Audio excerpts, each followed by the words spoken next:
This is genuinely insane. With the recent struggles on offense of Jake Browning at quarterback, the Bengals are linked to a possible player that just retired this year. We'll talk about the report and what the likelihood is that the Bengals decide to move on from Jake Browning and move on to other options at the quarterback position. Welcome to the jungle. This is Isaac Coffman with Bengals Digest. Happy to see you, Bengals fans. And if you want to get in on the discussion, there's so much to get to on what the season has brought so far. Comment down below. We want to hear your thoughts on how you're feeling. What do you think of the situation of the Bengals offense that seems to not be finding its spark? This has been something that the Bengals have been their bread and butter, and it's been anything but that. So we'd love to hear from you. Comment below. Also smash that subscribe button so you'll be all up to date when our new videos drop. So with this offense struggling, we're seeing a lot of reports. There's trade reports. Russell Wilson has been tied to the team. There's been possibly Jameis Winston. You also have Kirk Cousins. Those types of names have been popping up because of the struggles. Yes, it has been that bad. It cannot be sugarcoated. Even if you're a Bengals fan, you have to admit this is just worst case scenario for the Bengals. Losing Joe Burrow for at least 3 months. And in his absence, Jake Browning just hasn't produced. And it can't be entirely his fault. Let's not put all the blame of they would be winning games if he would be performing better. Well, he would be performing better if you had a better offensive line, if you had a defense that could at least be solid, at least put in the stops like they have shown at certain times they're capable of doing. And even just the mental mistakes, 11 penalties against Denver, more penalties than they had first downs. Just mind blowing. Can't get over that stat. So what are we going to keep hearing? We're probably going to keep hearing reports such as this one. Insider wonders if the Bengals should give Derek Carr a call. Just an update on Derek Carr. He retired at the beginning of the year. He had a lot of injuries, and one being was shoulder surgery. So I don't know. It's just, again, you're looking at what are the other options out there outside of Jake Browning, because Jake Browning has struggled. We'll come back to his numbers, what that's really going to add up to. But here is the report. We'll just look at the report straight from Jeremy Fowler from ESPN. He says the Bengals still believe in Jake Browning, who is far from the only culprit in Denver on Monday. But Cincinnati has too much skill position talent to accept the status quo. At some point, it could need reinforcements at the game's most important position. It might be worth calling recently retired Derek Carr to check on how his shoulder injury is healing. Okay, he does acknowledge that he had a shoulder injury, and the thought was Derek Carr didn't want to have to endure those types of surgeries, have to rehab, because that's what he'd be looking at. He'd have to, depending on how severe this shoulder surgery is, really put himself through rehab, really be aggressive in being able to recover. But I just do not see this. I don't understand, other than you're just seeing a big name, stick that in there. The guy retired. And this is my big argument on why this is just insane to think we need to go get Derek Carr and bring him out of retirement. If he's fully healed, if he had the surgery, if he's doing fine, okay, but I just do not see it. And the big, huge hurdle the Bengals are going to have to do, not just with Derek Carr, if they decide to give him a call and entertain him being the starter over Jake Browning, this is the hurdle that they are going to have to get over. That being that offensive line. It's not to throw anybody under the bus or be harsh, but let's just get with the facts here. This is a struggling offensive line. Stats, eye test, all of it. It's tough to watch. You can look at breakdown videos. They are out there all over the place. It's becoming just kind of a joke, unfortunately. I feel bad for these guys as a personal, as a human aspect, but when you look at the production on the field, pass blocking, if you were to ask me who did the best pass production, who had the best pass blocking against Denver, I would not have picked Ted Karras. He had a penalty. He was getting pushed back constantly all night. But yet, on PFF's grading, he was your best pass blocking offensive lineman.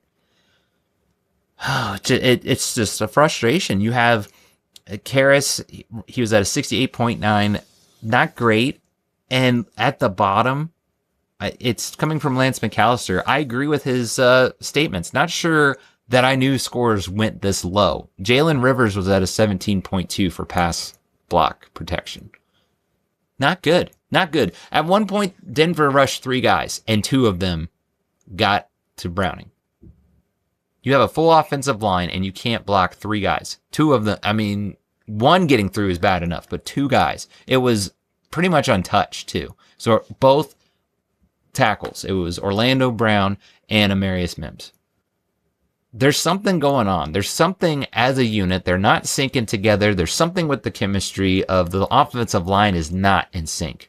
Is that a coaching thing? Is that inexperience because you have 2 rookies, that and Fairchild and Rivers who came in? I don't know, but this is my point. What quarterback wants to play behind that? And especially a guy that was retired, is retired. What's going to bring him out of retirement? A team that has a solid offensive line and has hopes for a Super Bowl. If this offensive line could produce, if the defense could step up, maybe you can make that discussion at least a playoff team. But with this offensive line, that alone, that would scare me away. Personally, I wouldn't want to come out of retirement and think, am I going to have another surgery coming up? Because who knows? I'm going to be hit all day long. I just do not see it. I see the idea, again, let's go out and get another quarterback. The Bengals should be looking at those options. I'm not going to excuse Jake Browning because going back to his production this year, he is just not cutting it. And again, we can make excuses all we want of the offensive line. Maybe it's the play calling. There's been a lot of discussion on that. The play calling has not been the best. But regardless, Jake Browning has a 42.4 QBR rating so far this year. And it's a small sample size. I get it. We're through about 3 games that he's played in, and they're just not good. It's not good. 3 touchdowns, 5 interceptions. 3 of those were in 1 game. He has a overall quarterback rating 67.9. I don't know what the Bengals are going to do. There's not just one glaring weakness. There's not just one problem that they need to address. Maybe if you do fix the offensive line, that does trickle into better quarterback play, better results from the wide receivers that you paid Jamar Chase and T. Higgins to pick up the slack for in these types of situations. They can only do so much. So maybe it is fix the offensive line first and everything else will fall into place.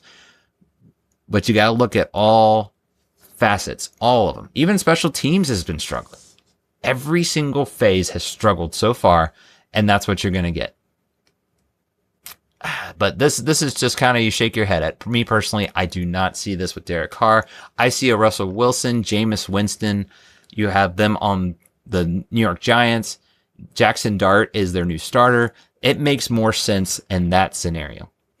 But in the meantime, I don't know if they can keep going with Jake Browning.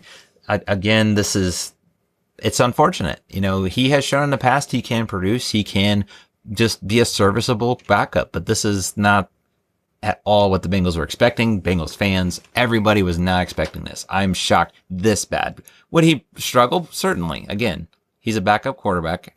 But remains to be seen if the Bengals decide to sign, because their backups, they're not going to cut it. They're not going to get this team back into playoff contention.